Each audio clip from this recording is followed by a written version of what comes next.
Guys, এই গ্রামে যারা থাকতো তাদের অধিকাংশ হচ্ছে ডাকাত। ये सब क्या देखना पड़ रहा है। যেমনটা এখানে দুইটা লোক ঘোড়া নিয়ে আসতেছিল,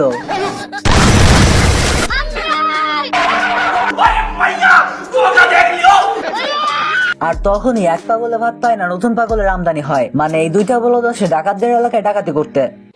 আমারে চিনচ, আমি সানডে মানডে ক্লোজ করছি, 1-2 তে খালাস করছি, সিস্টেম চালু কইরা আজ এখানে দাঁড়াইছি।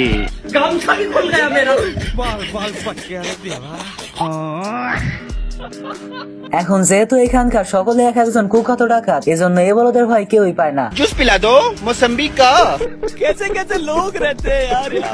এই বলদের জুস হাতে নিতেই মানে এখানকার সব থেকে বড় মাফিয়া চলে আসছে। আমার আসল পরিচয় পাইলে তুই খারায় মুইতা দিবি। বাট এই মাফিয়া তো বন্দুকটাই খেয়ে নেয়। ये सब क्या देखना पड़ रहा है।